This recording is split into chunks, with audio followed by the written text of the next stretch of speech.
Hello everyone, welcome back to my channel. तो friends, कैसे हैं आप सभी लोग? आई होप आप लोग बहुत अच्छे होंगे और अपनी तैयारी भी बहुत अच्छे तरीके से कर रहे होंगे। तो मैं फ़ैन बंद कर देती हूँ, एक सेकेंड। हाँ, तो फ्रेंड्स, सबसे पहले तो ये आप लोगों का एग्ज़ाम डेट के साथ आपका जो एडमिट कार्ड है वो भी आ चुका है। आप लोगों का एडमिट कार्ड आप लोगों ने डाउनलोड तो कर ही लिया होगा, तो उसमें मुझे ज़रूर कमेंट करके बताइएगा कि आप लोगों का सेंटर कहाँ पड़ा हुआ है। फिलहाल में तो मेरा सेंटर जहानाबाद पड़ा हुआ है, जहानाबाद जो गया के पास में है वहाँ पर। तो वैसे तो मुझे समझ में नहीं आ रहा मैं कैसे जाऊंगी, क्योंकि जहाँ तक हमने देखा, जहाँ मैं अभी फिलहाल में, आप देख रहे हो बैकग्राउंड में पता चल रहा होगा कि मैं अपने घर पर नहीं हूँ।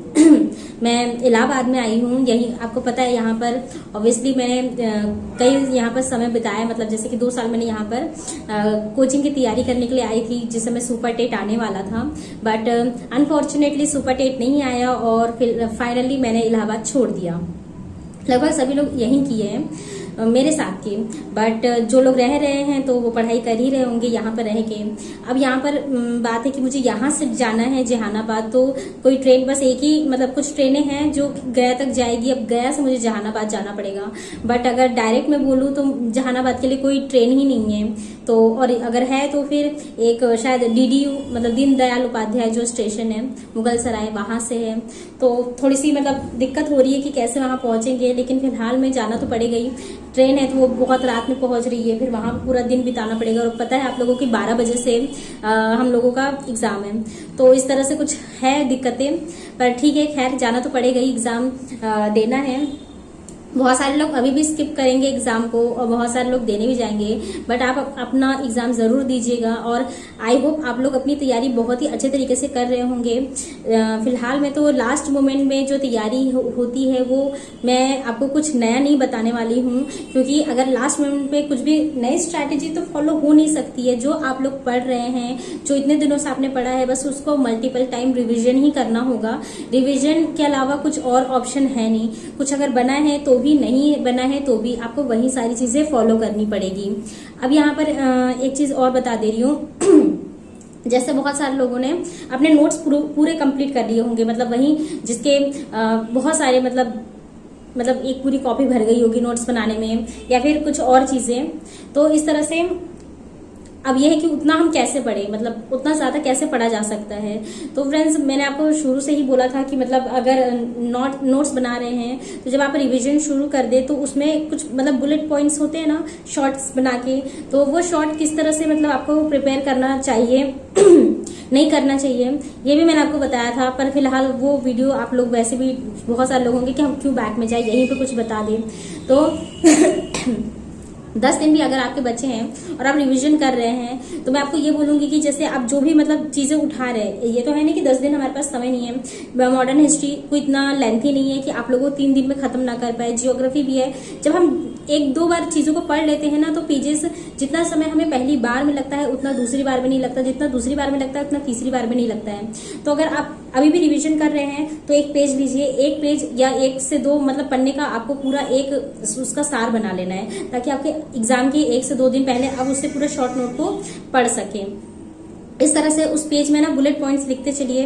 और क्योंकि आपको पता है जो प्रीवियस ईयर में क्वेश्चन आए हैं TRE 1, 2, 3 में, तो उसी से मिलते जुलते या उसी के आसपास के क्वेश्चन या उसके जो ऑप्शंस है उसके आसपास के सारे क्वेश्चंस से रिलेटेड वहां पर बुलेट पॉइंट्स में डाल दीजिए कि कब क्या हुआ था।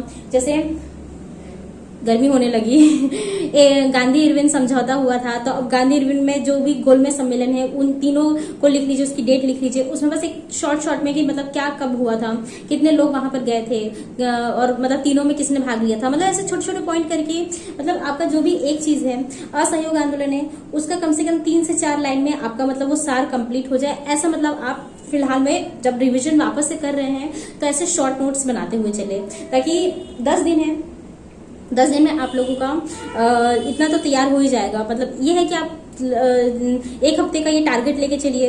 पढ़ रहे हैं, पढ़ने के साथ साथ उसमें शॉर्ट्स बनाते हुए चलिए। इससे क्या होगा कि आपका जो एग्जाम का 2 दिन बचेगा, 2 दिन में आप बताइए क्या 4 से 5 पेज नहीं पढ़ा जा सकता है? अगर आप 2 दिन हैं, 2 दिन में 24 घंटे होते हैं, अगर हम उसमें से 8 घंटे बाहर निकाल भी देते हैं तो पूरे टाइम में क्या आप 6 पेजेस नहीं पढ़ पाएंगे? पढ़ पाएंगे।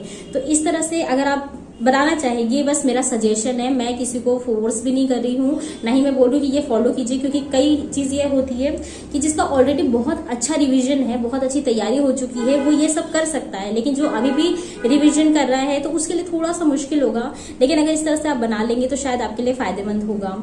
तो क्योंकि बहुत सारे लोग नेगेटिव कमेंट करने आ जाते हैं कि आप अपना सजेशन अपने पास रखिए। भाई मैं किसी को कोई मतलब फोर्सली सजेस्ट नहीं कर रही हूँ, ये मुझे ऐसा फील होता है इसलिए मैं बोल दे रही हूँ। बाकी अगर जिसको लगता है वो करे, ना करे वो आपके ऊपर है, क्योंकि आप वीडियो देखने आ रहे हैं, इसमें आपका फायदा है या नुकसान है वो आप समझ सकते हैं, मैं उसमें नहीं बोलूंगी किसी को भी।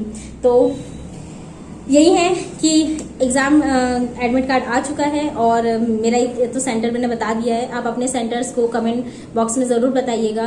और मैंने ये मतलब जो आप लोगों का लास्ट मोमेंट पे क्या करना चाहिए ये भी बता दिया। लास्ट चीज़ होगी कि जब आपका एग्ज़ाम सेंटर मतलब जो भी एग्ज़ाम सेंटर होगा वो भी आपको 2 दिन पहले पता चल जाएगा, तो उसके पहले अपनी सारी चीज़ें चेक कर लीजिएगा। और हाँ, मैंने टेलीग्राम चैनल पे डाल दिया है जो भी आप लोगों का सब्जेक्ट कॉम्बिनेशन है। अगर आप लोगों को समझ में नहीं आएगा तो एक बार मुझसे पूछ लीजिएगा, मैं उस पर एक वीडियो बना दूंगी। और जो भी आप लोगों का जैसे फोटो फोटो अपलोड करने में या सिग्नेचर में या आपके नाम में जो भी करेक्शन वगैरह है वो सब चीज़ें भी एक बार देख लीजिए, एक बार जाके नोटिफिकेशन पढ़ लीजिएगा। नहीं समझ में आएगा तो मुझसे कमेंट बॉक्स में पूछ लीजिएगा, मैं उसका रिप्लाई दे दूंगी। और नहीं तो फिर इससे रिलेटेड में अगर आप मुझे आज ही कमेंट कर देते हैं तो मैं आपको सारे रिप्लाईज आज एक वीडियो बना के बता दूंगी। और फ्रेंड्स बहुत ज़्यादा गर्मी हो रही है, मुझे तो लग रहा है कि मुझे पंखा चालू करके वीडियो शूट करना चाहिए था, लेकिन ठीक है। आज के लिए आई थिंक मैंने सारी चीज़ें कंप्लीट कर ली है। तो मिलते हैं मेरे नेक्स्ट वीडियो में। Till then stay happy, stay healthy, bye.